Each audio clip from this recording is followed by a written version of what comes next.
ये सत्य घटना है परमात्मा कबीर देव जी के सह शरीर इस भूलोक को छोड़कर सतलोक जाने की। इस लीला को करके उन्होंने सिद्ध कर दिया कि वे ही सच्चे और पूर्ण परमात्मा हैं।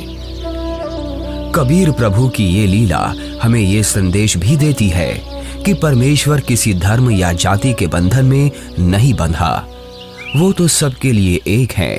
और अगर किसी ने सतभक्ति की है तो पृथ्वी के चाहे जिस भी कोने में शरीर छोड़े, वो अपने पुण्य कर्मों के प्रताप से उद्देशित लोक को ही प्राप्त होता है।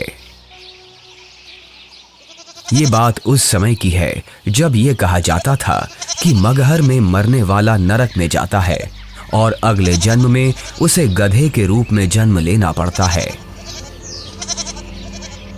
इसके अलावा ये भी कहते हैं कि अगर किसी को मोक्ष चाहिए तो उसे काशी आना चाहिए और वहीं अपने प्राण त्यागने चाहिए, जिस कारण से मोक्ष अभिलाषी वृद्ध लोग अपना अंतिम समय अपने अपने पुरोहितों के घर काशी व्यतीत करने के लिए, निवास करने के लिए आने लगे तथा पुरोहितों को उनके खाने के रुपए तथा पुरोहितों की पूजा अलग से प्रति महीना देने लगे, जिस लालचवश काशी के पंडों ने वृद्धों को अपने अपने घर पेइंग गेस्ट के रूप में रखने लगे। एक एक पुरोहित के घर 10-10 वृद्ध हो गए। कोई रोगी तो कोई अन्य परेशानी से ग्रस्त होने लगे तो उन लालची पंडों ने मीटिंग करके षड्यंत्र के तहत वृद्धों को मारने के लिए गंगा दरिया के किनारे एक करोंत यानी आरा लगाया।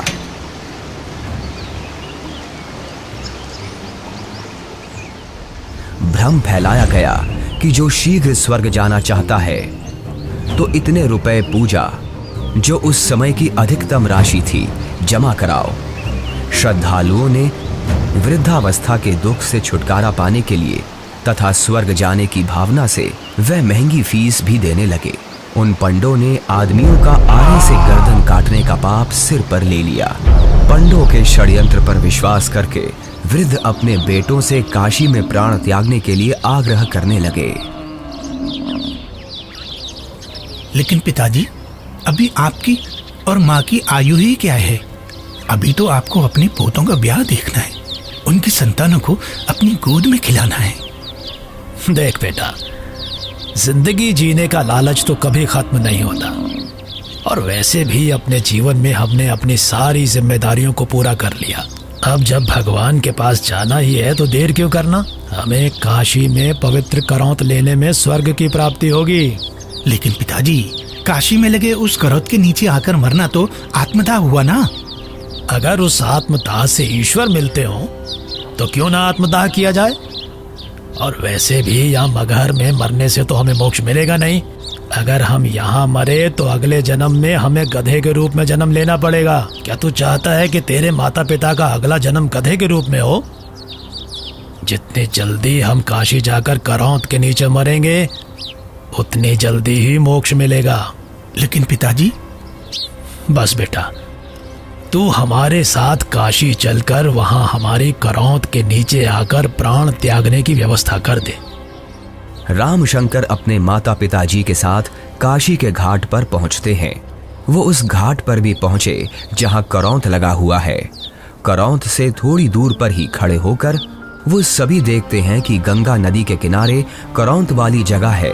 उसका हैंडल करौंत से थोड़ी दूर पर एक मंदिर के पास है जो गुप्त है। हे ब्राह्मण, मुझे भी मोक्ष को प्राप्त करना है। ये काशी है और यहाँ मरने वाला हर व्यक्ति मोक्ष के लिए ही आता है।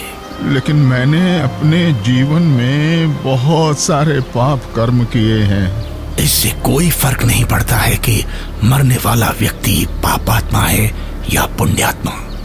काशी में मरने वाला हर व्यक्ति स्वर्ग को जाता है और मगहर में मरने वाला हर व्यक्ति नरक को प्राप्त करता है। ठीक है, मुझे भी इस आरे के नीचे आकर स्वर्ग जाना है। 50 मोहरें लगेंगी। ये लो। ठीक है, तुम तख्त पर लेट जाओ। मैं भगवान से प्रार्थना करता हूँ कि वो आपको स्वर्ग में जगह दे। हे परमात्मा, इस आत्मा को अपने चरणों में स्वर्ग में स्थान देना। बहुत सारे लोग मोक्ष के लालच में पैसे देकर आरे से कट रहे थे। कुछ माता पिता अपने पुत्रों से अनुरोध कर रहे थे कि हमें भी आरे से कटवा दो ताकि हम जल्दी स्वर्ग चले जाएं। इस प्रकार रामशंकर भी लाइन में लगकर करौंद के पास आता है और अपने पिताजी को करौंद पर गर्दन रखते हुए देखता है। तभी पंडा इशारा करता है। दूसरा पंडा हैंडल घुमाता है, लेकिन हैंडल उलझ जाता है। थोड़ी देर बाद पंडा कहता है कि अभी भगवान ने आपकी कुर्बानी स्वीकार नहीं की है, कुछ दिन बाद फिर से आना। तभी हैंडल घुमाने वाला पंडा करौंद को ठीक करके इशारा करता है कि अब करौंद ठीक है, अगले का नंबर लगाओ। इस तरह फिर उनकी माता का नंबर आता है। उनकी गर्दन कट जाती है।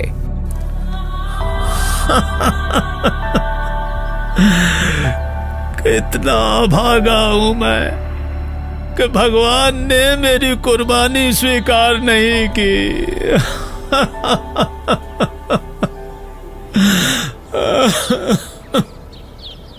कबीर परमेश्वर जी इस भ्रम को दूर करना चाहते थे कि सच्चा भक्त किसी भी स्थान पर प्राण त्यागे वह उद्देशित लोक को प्राप्त होता है। सत्य कर्मों, पुण्य कर्मों को करने वाला व्यक्ति, सत्य साधना करने वाला व्यक्ति संसार के चाहे जिस कोने में भी शरीर छोड़े और चाहे जैसे छोड़े, वो अपने पुण्य कर्मों के प्रताप से ईश्वर के पास चला जाता है, नरक नहीं जाता।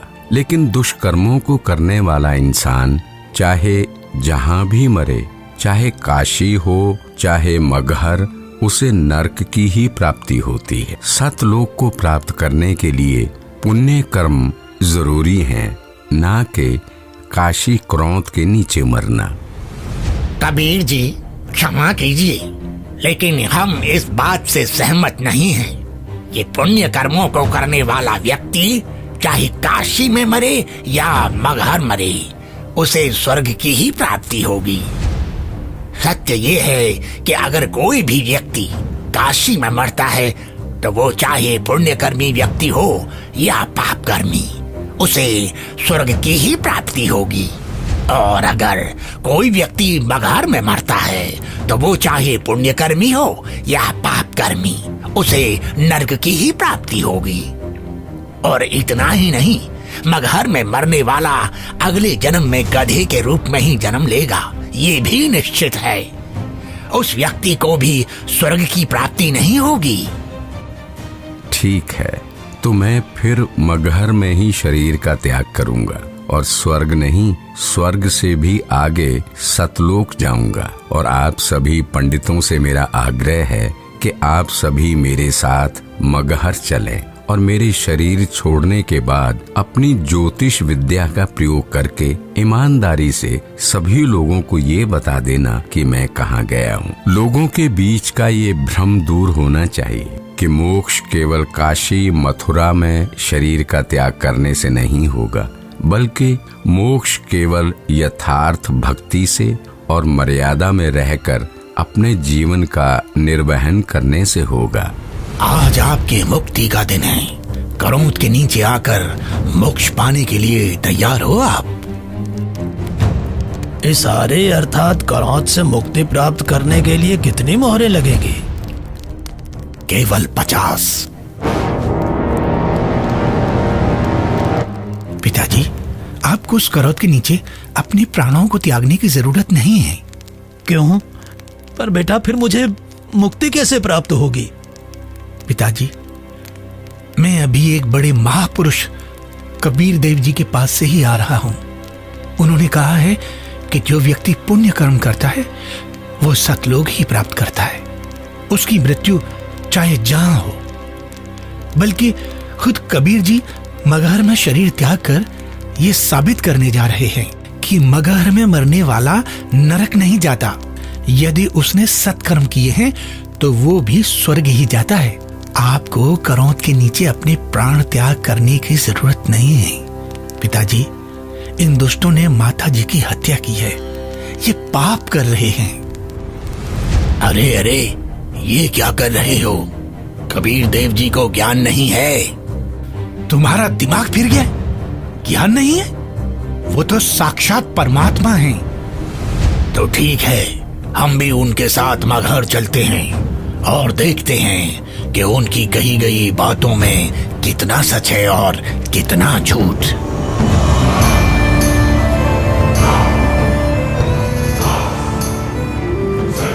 वीर देव सिंह बघेल जी की जय। महाराज, हमें ज्ञात हुआ है कि कबीर देव जी अपने शरीर का त्याग करने के लिए मगहर जा रहे हैं, लेकिन हमने सुना है कि मगहर में जो भी अपने शरीर का त्याग करता है उसे कभी स्वर्ग की प्राप्ति नहीं होती है। कबीर देव जी तो साक्षात परमेश्वर हैं और वो शरीर का त्याग चाहे जहां करें। ये मगहर में प्राणों को त्यागने की लीला वो इसलिए कर रहे हैं जिससे जनमानस को ये संदेश दिया जा सके कि आपको स्वर्ग की प्राप्ति होगी या नहीं, ये आपके पुण्य कर्मों पर निर्भर करता है, न कि मरण के स्थान पर। हमें कबीर देव जी के साथ जाना चाहिए। हाँ, हमें सिर्फ जाना ही नहीं है, अपितु कबीर देव जी के शरीर त्याग देने के बाद हमें उनके शरीर की रक्षा भी करनी है, जिससे उनका हिंदू धर्म विधि से अंतिम संस्कार किया जा सके। क्योंकि अगर हमने उनके शरीर की रक्षा नहीं की तो वो मुस्लिम उनके पार्थिव शरीर पर कब्जा करके उन्हें दफना देंगे।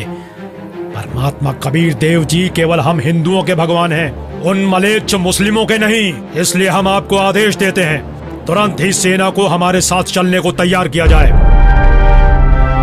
कबीर देव जी मगहर के लिए प्रस्थान करते हैं। वो नदी के किनारे से होकर गुजरते हैं, जंगल से गुजरते हैं। दिखता है कि उनके पीछे काफी सारे भक्त भी जा रहे हैं। कबीर प्रभु के साथ हिंदू और मुसलमान दोनों धर्मों को मानने वाले भक्त हैं।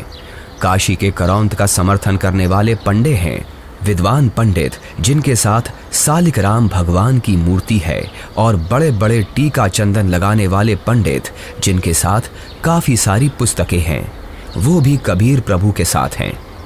रामशंकर और उसके पिता भी कबीर प्रभु के साथ हैं। तभी उनके पीछे वीर देव सिंह की सेना भी आ जाती है। वीर देव सिंह कबीर देव जी को प्रणाम करते हैं। कबीर प्रभु के पीछे काफी सारे भक्त और सेना भी चल रही है। कबीर प्रभु चलते रहते हैं और जो भी कबीर प्रभु को जाते हुए देखता है उनके पीछे चल देता है।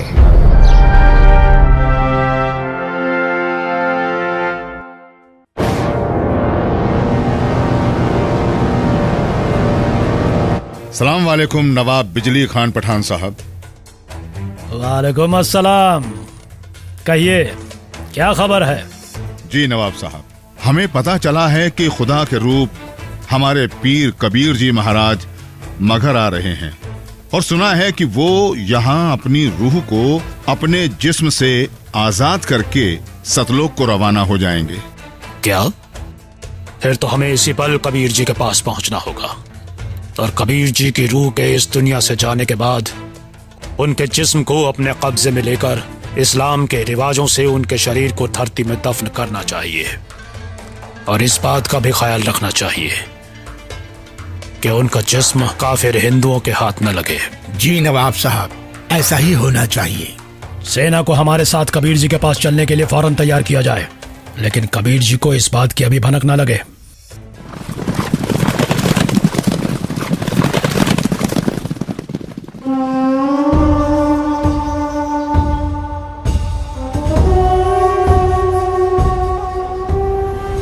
लगता है कबीर जी के जिस्म को पाने के लिए काशी नरेश वीर देव सिंह भी अपनी सेना लेकर आया है, लेकिन हमें किसी भी हालत में इन हिंदू काफिरों को कबीर जी के जिस्म को पाने नहीं देना है।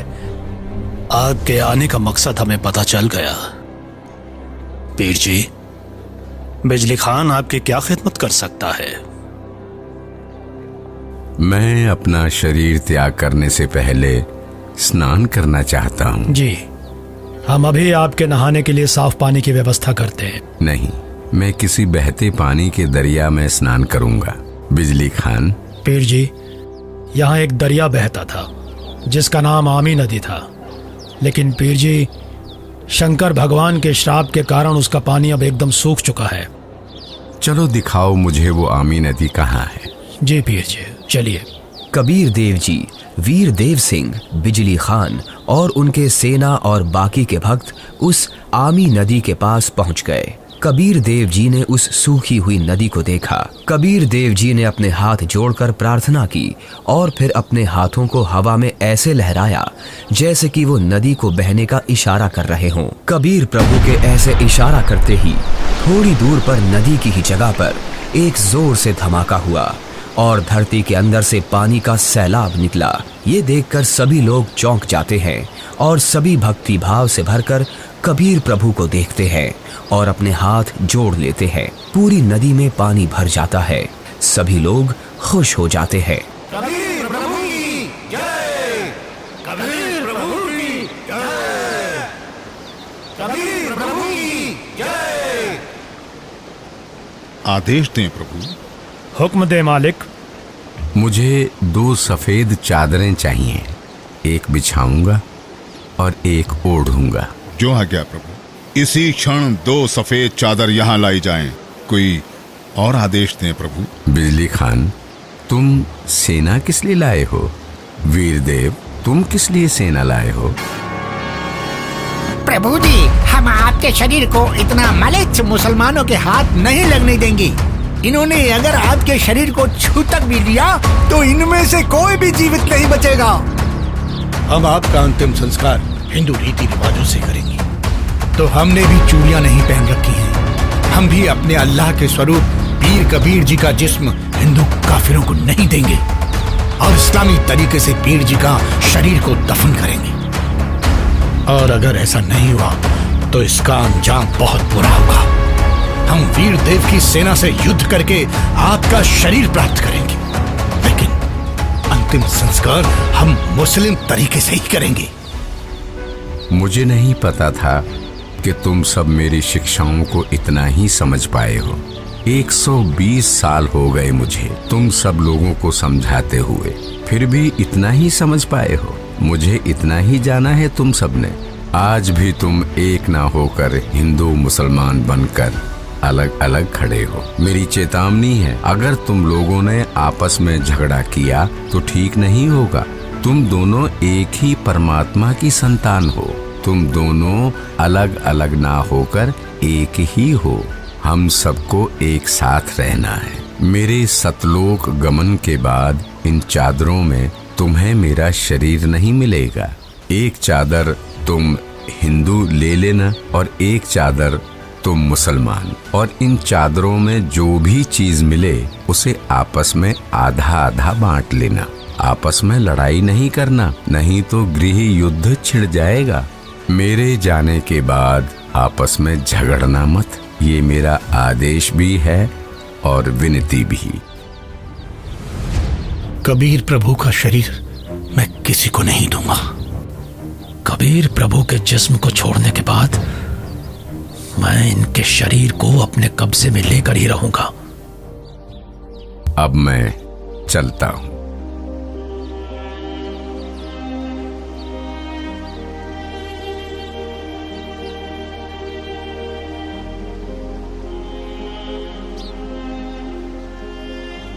देखो ब्राह्मणों, मैं जा रहा हूं सतलोक, इस पृथ्वी से और तुम्हारे स्वर्ग से शंखों कोस दूर।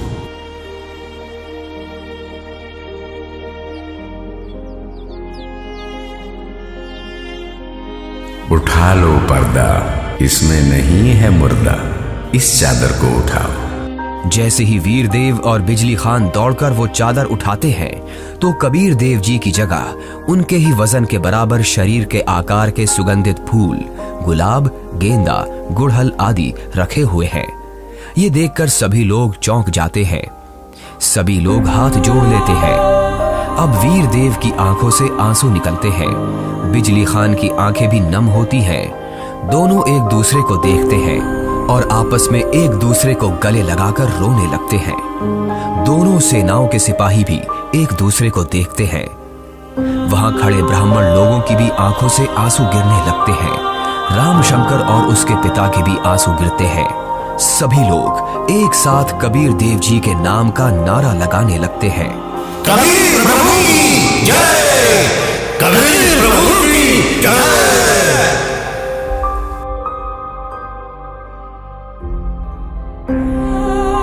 कबीर प्रभु, हमको माफ करना, हमने आपको पहचाना नहीं। आप तो खुद अल्लाह ही थे। बहुत बड़ी गलती हो गई हमसे, हमने भगवान को नहीं पहचाना।